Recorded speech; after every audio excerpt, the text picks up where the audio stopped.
النهارده انا جايبه لكم فكره ديكور شيك جدا وسهله جدا هتزيني بيها بيتك على العيد بحاجات بسيطه جدا وموفره. بس قبل ما نبدا كده نسمي الله ونصلي على سيدنا محمد ولايك وشير. زي ما انتوا شايفين كده قماش جوخ انا تنيتها مربعه. انا تنيتها طبقتها بالشكل دوت لان انا عايزه اخد النص بالظبط. وده خيط مكرميه، ممكن لو عندي خيط خيش يمشي. احنا هنعمل دلوقتي الكوستر اللي هو طالع البوهيمي اللي طالع ترند، هنعمله حاجات بسيطة جدا وهقولك بيتعمل ازاي بمنتهى السهولة.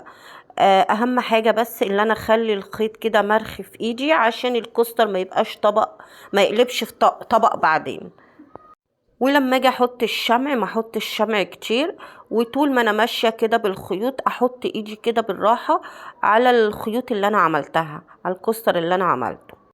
دي مجموعة بقى كوسترات ومراية انا هنزلها في فيديوهات ورا بعض، وفي الاخر هوريكي شكلهم على الحيطة عامل ازاي لما بجمعهم كلهم مع بعض. تابعوني للاخر وانتوا هتشوفوا قد ايه الحاجة طلعت مبهرة بجد وشيك جدا. وما تنسوش كمان تعملوا لي لايك وشير، ولو بيعجبكم محتوايا لو بيعجبكم ما تنسوش تعملوا لي اشتراك في القناة. اشتراككم ده طبعا بيفرحني. انا كده هدخل فيه لون تاني، فهحط كمية شمع كده واقص فوق الشمع، وبعد كده اثبته كويس اول حاجة وابتدي الف عليه الخيط التاني اللي هو انا لفيته باللون الابيض. يعني هعمل الكوستر ده بيج في ابيض بس هي الكاميرا مش مبيناه قوي يعني. وهبتدي الف بنفس الطريقه، حاطه ايدي كده على الكوستر كله وابتدي الف. معايا كده انا خلصته. معايا حته كده ده ايد اللي هي القماش بتاع القماش بتاع التسوق. هاخد جزء منه بسيط كده واثبته على طرف الخيط بالشكل دوت.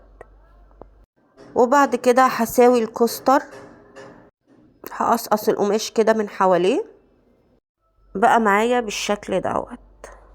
كده فكرتنا خلصت؟ لا طبعا لسه بقيت الديكور معايا. دي علبة معطر، هاخدها كده واقصها بالشكل دوت وابتدي الف عليها قماش الخيش. هلف عليها الاول، هعمل الطرف كده بقماش موجود عندي، وبعد كده هلفها كلها بقماش الخيش. كده انا خلصتها، بس قبل ما اثبتها هقوم عامله التعليقه بتاعت الكوستر. وزي ما متعودين عشان الكوستر او اي حاجة بتثبتيها على الحيطة بتبقى مظبوطة معاكي، لازم نحطها ولازم نحط حتة القماشة بالشكل دوت. وكده احنا خلصنا. هبتدي بقى اثبت الفازة اللي احنا عملناها ديت.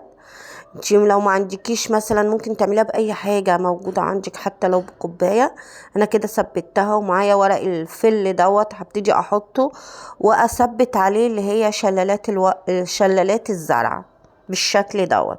وزي ما انتوا شفتوا كده الديكور ما خدش مننا وقت خالص، والحاجة 3/4 الحاجة دي موجودة عندي. هو انا اللي اشتريته بس اللي هو الخيط بتاع المكرمية.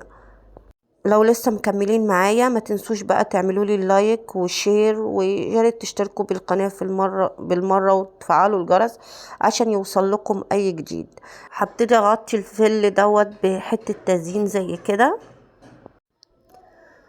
هثبتها كويس بالشمع وابتدي بقى اساوي الزرع بالشكل دوت، ابتدي اظبطه. وادي كده فكرتنا خلصت والديكور بتاعنا خلص. وادي كده لما علقته على الحيطه، ايه رايكم بقى؟ تحفة بصراحة فنية. لو عجبتكم بقى الفكرة ما تنسوش تعملوا لي عليها اللايك. واخر الفيديو والسلام عليكم ورحمة الله.